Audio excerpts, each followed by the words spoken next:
Hi all, welcome back to my channel. ಇವತ್ತಿನ ನನ್ನ ಈ ವಿಡಿಯೋನಲ್ಲಿ ಕಳ್ಳೆ ಸಾಂಬಾರ್ ರೆಸಿಪಿನ ಶೇರ್ ಮಾಡ್ತಾಯಿದ್ದೀನಿ. ನಾನಿಲ್ಲಿ 7 ರೀತಿಯ ಕಾಳುಗಳನ್ನ ತೊಗೊಂಡಿದ್ದೀನಿ. ರಾತ್ರಿಯೇ ನೆನೆ ಇಟ್ಟಿದ್ದಂಥ ಅವರೆಕಾಳು, ಕಡಲೆಕಾಳು, ಬಟಾಣಿ ಕಾಳು, ಹುರುಳಿಕಾಳು, ತರಗುಣಿ ಕಾಳು ಮತ್ತು ಹೆಸರು ಕಾಳನ್ನ ಈಗ ತೊಳೆದಾಕ್ತಾಯಿದ್ದೀನಿ. ಇದನ್ನು 3 to 4 ವಿಸಿಲ್ಸ್ ಕೂಗಿಸ್ಕೊತೀನಿ. ಅದು ಕೂಗೋ ಅಷ್ಟರಲ್ಲಿ ಕಳ್ಳೆನ ಚೆನ್ನಾಗಿ ತೊಳ್ಕೊಳ್ಳೋಣ. ಕಳ್ಳೆನ ನೆನ್ನೆ ರಾತ್ರಿಯೇ ಕೊತ್ತು ಅಂದರೆ ಸಣ್ಣ ಸಣ್ಣ ಪೀಸ್ ಮಾಡಿ ಒಂದು ನೈಟ್ ನೆನೆ ಹಾಕಿದ ನಂತರ ಇದನ್ನು ಚೆನ್ನಾಗಿ ತೊಳ್ಕೊಬೇಕು. 7ರಿಂದ 8 ಸಲ ಚೆನ್ನಾಗಿ ತೊಳ್ಕೊತೀನಿ. ನಾವೇನು ಕಳ್ಳೆನ ದುಡ್ಡು ಕೊಟ್ಟು ಕೊಂಡ್ಕೊಂಡು ಬರೋದೇನಿಲ್ಲ. ನಮ್ಮ ಕಡೆ ಅಕ್ಕಪಕ್ಕ ಕಾಡಿರೋದ್ರಿಂದ ಬಿದ್ದರೂ ಹೇರಳವಾಗಿರೋದ್ರಿಂದ ಕಳ್ಳೆ ಆರಾಮಾಗಿ ಸಿಗುತ್ತೆ. ಅದನ್ನು ಕಿತ್ಕೊಂಡು ಬಂದು ಸಾಂಬಾರು ಮಾಡ್ಕೊಂಡು ತಿಂತೀವಿ. ಈ ಕಳ್ಳೆ ಮಾನ್ಸೂನ್ ಸೀಸನಲ್ಲಿ ಅಂದರೆ ಮಳೆ ಹುಯ್ದಾಗ ಮಾತ್ರ ಬರೋದ್ರಿಂದ ಇದು ಈ ಸೀಸನಲ್ಲಿ ಮಾತ್ರ ಸಿಗೋವಂಥದ್ದು. ಸಿಕ್ಕಿದ್ರೆ ನೀವು ಬಿಡಬೇಡಿ, ತೊಗೊಂಡು ಬಂದು ತಿನ್ನಿ. ಬಟ್ ಇದು ಓವರ್ ಹೀಟ್ ಆಗಿರೋದ್ರಿಂದ ಪ್ರೆಗ್ನೆನ್ಸಿಯವರು ಸ್ವಲ್ಪ ಅವಾಯ್ಡ್ ಮಾಡಬೇಕು ಅಷ್ಟೇ. ಮಿಕ್ಕಿದವರೆಲ್ಲ ತಿನ್ಬೋದು.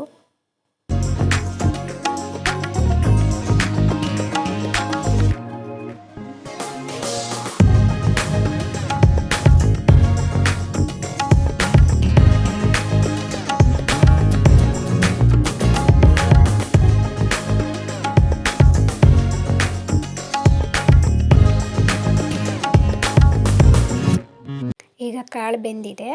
ಈ ಕುಕ್ಕರಲ್ಲಿ ಮಾಡೋದಕ್ಕೆ ಸಾಂಬಾರನ್ನ ಸಾಕಾಗೋದಿಲ್ಲ. ಹಾಗಾಗಿ ಈ ಕಾಳನ್ನ ಒಂದು ತಪ್ಪಲೆಗೆ ಹಾಕ್ಕೊಳ್ತಾ ಇದ್ದೀನಿ.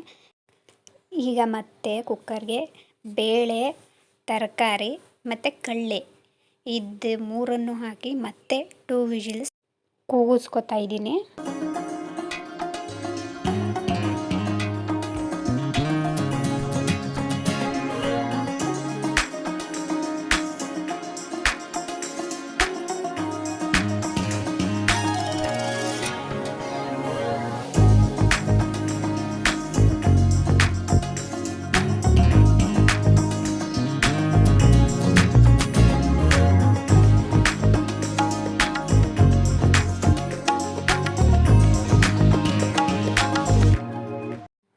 ಮತ್ತು ವಿಜಿಲ್ ತಣ್ಣಗಾಗೋದ್ರೊಳಗಡೆ ನಮ್ಮ ಹಿತ್ತಲಲ್ಲಿ ಹೋಗಿ ಅರಬೆ ಸೊಪ್ಪು, ಸಬ್ಬಸಿಗೆ ಸೊಪ್ಪು ಮತ್ತು ನುಗ್ಗೆ ಸೊಪ್ಪು ಇದಿಷ್ಟನ್ನು ಕಿತ್ಕೊಂಡು ಬಂದು ಬೀಡಿಸ್ಕೊಂಡು ತೊಳೆದು ಎತ್ತಿಡ್ಕೊತಾ ಇದ್ದೀನಿ.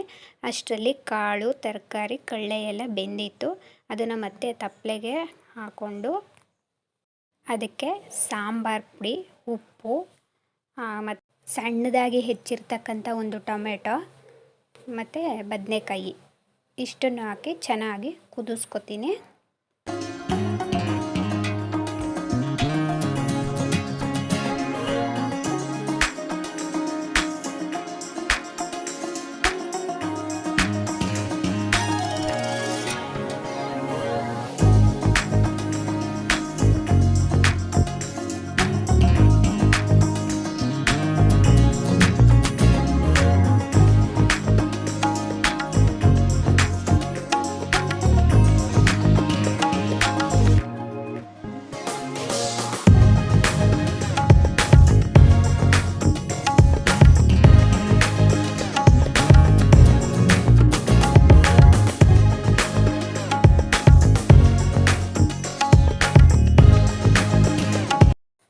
ಈಗ ಚೆನ್ನಾಗಿ ಬೆಂದಿದೆ.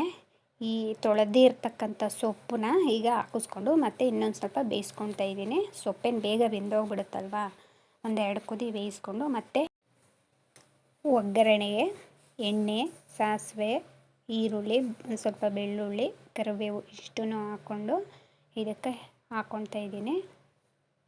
ಒಗ್ಗರಣೆಗೆ ಬೇರೆ ಸಪ್ರೇಟು ಪಾತ್ರೆಯಲ್ಲಿ ಹಾಕ್ಕೊಂಡು ನಂತರ ಇದಕ್ಕೆ ಹಾಕತ್ತೀನಿ. ಕೋಣೆಯಲ್ಲಿ ಕಲ್ಲನ್ನ ಬಿಸಿ ಮಾಡಿಕೊಂಡು ಕಲ್ಲಲ್ಲಿ ಒಗ್ಗರಣೆ ಹಾಕಿದ್ರೆ ಚೆನ್ನಾಗಿರುತ್ತೆ. ಬಟ್ ನನಗೆ ಕಲ್ಲೆಲ್ಲೂ ಸಿಕ್ಕಲಿಲ್ಲ ಇಲ್ಲಿ. ಹಾಗಾಗಿ ಪಾತ್ರೆಯಲ್ಲೇ ಒಗ್ಗರಣೆ ಹಾಕ್ಕೊಂಡು ಅದಕ್ಕೆ ಹಾಕ್ತಾಯಿದ್ದೀನಿ.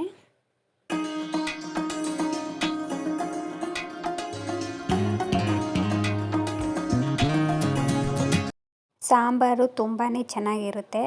ಕಾಳು, ತರಕಾರಿ, ಸೊಪ್ಪು ಎಲ್ಲ ಹಾಕಿ ಮಾಡೋದ್ರಿಂದ ತುಂಬ ಚೆನ್ನಾಗಿರುತ್ತೆ.